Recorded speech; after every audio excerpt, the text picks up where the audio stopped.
વર્ષો પહેલાની વાત કાલરી ગામ અહીં જન્મ્યા ગૌરક્ષક વીર વછરાજ સોલંકી। પિતાએ મોટા ભાઈને વહીવટ સોંપ્યો અને વછરાજને ગાયોની રક્ષા કરવાનો પવિત્ર ધર્મ।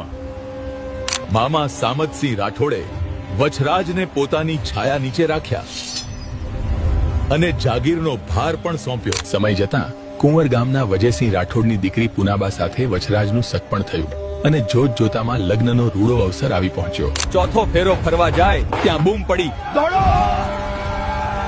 સુમરો લૂંટારો ગામનું ગૌધન હાંકીને જાય છે। આંખમાં ક્રોધની જ્વાળા પ્રગટી, લગ્નની છેડાછેડી તલવારના એક જ ઝાટકે છૂટી ગઈ। આંખના પલકારામાં લૂંટારાઓ સાથે ભેટો થયો।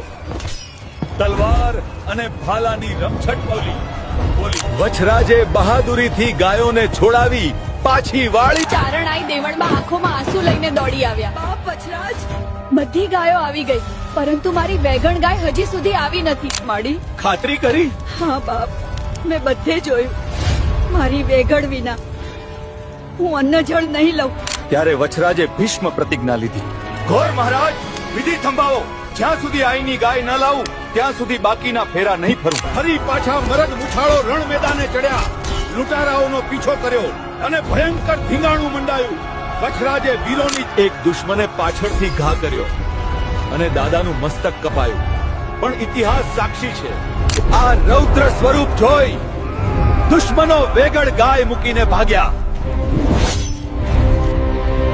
પાછળ પુનાબા આવ્યા, પતિનું મસ્તક ખોળામાં લઈ ચિતા ફરતે ફરી અધૂરા ફેરા પૂરા કર્યા।